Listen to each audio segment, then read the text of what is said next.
Halo semuanya, apakah kalian sudah siap untuk belajar?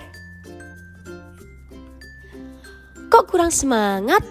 Apakah kalian sudah siap untuk belajar? Wah, mantap! Pada video kali ini, kita akan belajar mata pelajaran IPAS materi rantai makanan. Yuk simak bersama! Tujuan pembelajaran kali ini adalah yang pertama, peserta didik mampu menganalisis hubungan antar makhluk hidup dalam rantai makanan melalui video pembelajaran serta menjawab pertanyaan dengan benar.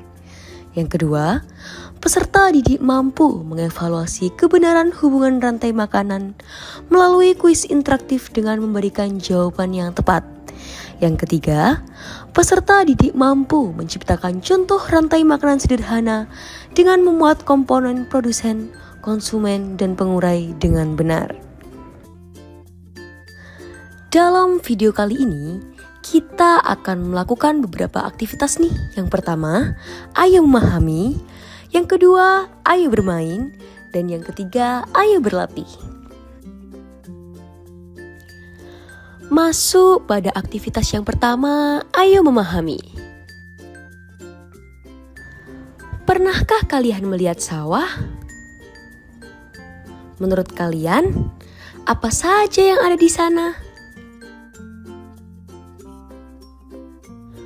Benar, di sawah terdapat tumbuhan, hewan, tanah, air, dan cahaya matahari. Semua makhluk hidup dan benda tak hidup di suatu tempat disebut ekosistem. Makhluk hidup disebut komponen biot. Sedangkan benda tak hidup seperti air dan cahaya matahari disebut komponen abiotik. Dalam ekosistem, semua komponen saling berhubungan. Tumbuhan membutuhkan cahaya matahari dan air untuk membuat makanan. Hewan membutuhkan tumbuhan atau hewan lain untuk makan. Karena saling membutuhkan makanan, maka terbentuklah hubungan makan dan dimakan antar makhluk hidup yang disebut dengan rantai makanan. Rantai makanan.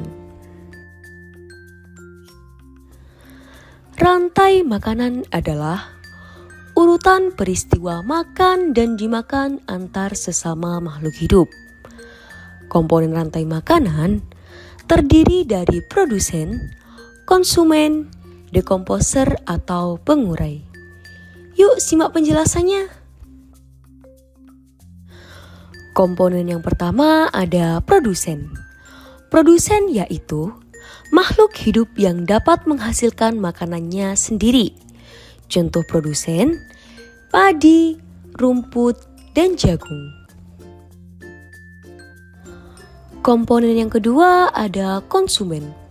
Konsumen yaitu makhluk hidup yang bergantung pada makhluk lain karena dia tidak bisa memproduksi makanannya sendiri. Konsumen dibagi menjadi konsumen tingkat 1, konsumen tingkat 2, dan konsumen tingkat 3. Konsumen tingkat 1 merupakan makhluk hidup yang memperoleh energi langsung dari produsen. Contoh konsumen ini adalah hewan herbivora. Selanjutnya, konsumen tingkat 2 merupakan makhluk hidup yang memperoleh makanan dari konsumen tingkat 1. Contoh konsumen ini adalah hewan karnivora. Selanjutnya, konsumen tingkat 3 merupakan makhluk hidup yang memperoleh makanan dari konsumen tingkat 2. Contoh konsumen ini adalah hewan karnivora. Yang ketiga, dekomposer atau pengurai.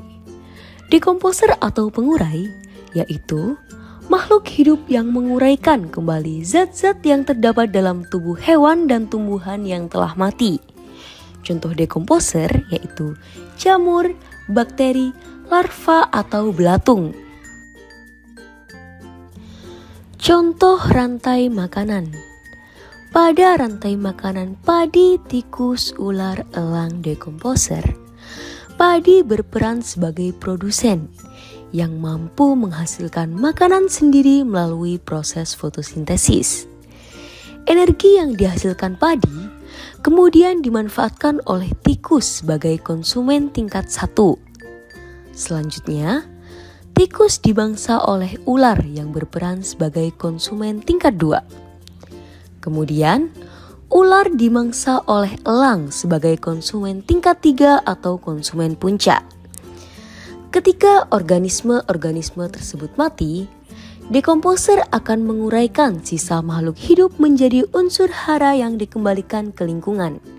Dengan demikian, aliran energi berlangsung dari produsen ke konsumen hingga akhirnya materi organik diuraikan kembali oleh dekomposer. Setelah memahami penjelasan tadi, menurutmu apa yang terjadi jika konsumen tingkat 1 dalam suatu rantai makanan punah? Benar, jika konsumen tingkat 1 punah, jumlah produsen akan meningkat. Sedangkan konsumen tingkat 2 dan konsumen tingkat 3 akan kekurangan makanan yang menyebabkan populasinya menurun. Akibatnya, keseimbangan ekosistem terganggu. Memasuki aktivitas yang kedua, yaitu ayo bermain. Pada aktivitas ini, kalian akan bermain kuis melalui scan barcode yang telah disediakan.